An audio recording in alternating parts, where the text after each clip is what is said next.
Hello everyone. आज हम लोग बात करेंगे जो रिसेंट सुप्रीम कोर्ट का ऑर्डर आया है, जिसमें सुप्रीम कोर्ट ने ये बोला है कि जो भी फ्री लोन्स या concessional loans bank employees enjoy कर रहे हैं वो टैक्सेबल होगी। इसका काफ़ी ज़्यादा इम्प्लीकेशंस आने वाला है, और अगर इस डिसीजन को रिकंसिडर नहीं किया गया सुप्रीम कोर्ट के द्वारा तो काफ़ी ज़्यादा टैक्स बर्डन एम्प्लॉयज़ के ऊपर आएगा। तो हम लोग देखेंगे कि ये टैक्स कैसे कैलकुलेट होगा और क्या क्या प्रोविज़न है under income tax act section 37I, जो कि इसी चीज़ के लिए बनाया गया था, और इसको सुप्रीम कोर्ट ने इसी सेक्शन को अपहेल्ड किया है, मतलब सही ठहराया है। तो देखते हैं, इजी लैंग्वेज में मैं समझाने की कोशिश करूँगा, आप लोगों को समझ में भी आ जाएगा कि कैसे ये टोटल कैलकुलेशन होगा। तो सबसे पहले कंसीडर करते हैं कि एक एम्प्लॉय 20 लाख का लोन लेता है अपने बैंक से। तो अगर वो बाहर से ले तो उसकी रेट कंसीडर करते हैं कि 12% में होगी। ठीक है, तो 12% के हिसाब से साल भर का उसका इंटरेस्ट 2,40,000 होगा।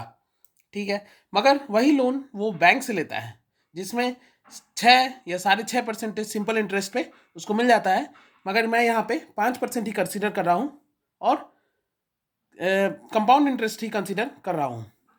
ये मैं समझाने के तौर पर, ताकि आपको ईजिली समझ में आए, और इसी से कैलकुलेट होके कितने टैक्सेबल होंगे कोई भी एम्प्लॉय वो पता चल जाएगा। तो कंसेशनल लोन्स मान के चलते हैं 5% मिला तो उसकी इंटरेस्ट बर्डन आएगी 1 लाख। तो मार्केट रेट के हिसाब से 2,40,000 बनता है, मगर कंसेशनल लोन के कारण 1 लाख ही इंटरेस्ट देना पड़ा, तो टोटल डिफरेंस आएगा 1,40,000 का।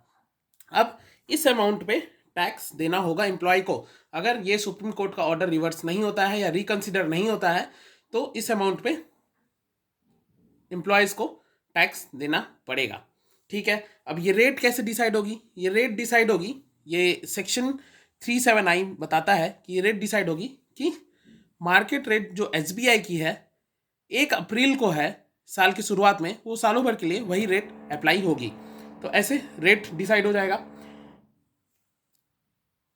और इसमें जो भी मेडिकल लोन होगा उसके लिए ये सेक्शन अप्लाई नहीं होता है। तो जो भी मेडिकल लोन लिए होंगे या few years back Covid advance मिला था तो उस पर शायद ये अप्लाई नहीं होगी, उसके लिए टैक्सेबल जो भी बेनिफिट आपको मिली है, जो डिफरेंस है वो टैक्सेबल नहीं होगा।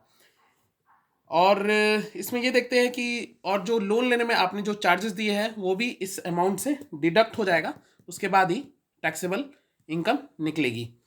अब एक चीज़ और इस सेक्शन के बारे में जान लेते हैं कि 20,000 तक का जो भी लोन आप लिए होंगे उसमें कुछ भी टैक्सेबल नहीं है। 20,000 तक का लोन आपको टैक्सेबल फ्री है, उसके ऊपर आप जितना लेते हैं उसके हिसाब से टैक्सेबल होंगे।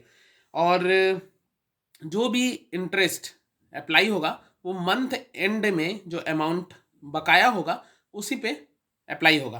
जैसे कि एग्जांपल ले लेते हैं, 30 अप्रैल को अमाउंट यहाँ पे 20,000 रुपये है और 30 अप्रैल को ही हमने 5,000 EMI पे कर दिया है, तो टोटल अमाउंट जो बचेगा 15,000, उसी पे जो इंटरेस्ट पूरा साल भर का लिया जाएगा जो 1 अप्रैल को होगा, SBI का मार्केट रेट एट 1 अप्रैल, वही पूरा साल भर के लिए कैलकुलेट होगा, वो इससे एक मंथ का निकाल के ऐसे कैलकुलेट होगा।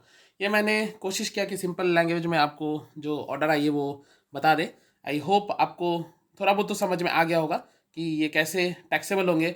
अगर ये सच में अप्लाई हो गया तो काफ़ी ज़्यादा बर्डन आ जाएगा, क्योंकि बैंक्स कंसेशनल लोन व्हीकल में दे देती है, होम लोन में दे देती है, फेस्टिवल एडवांस में दे देती है, और भी बहुत सारे लोन।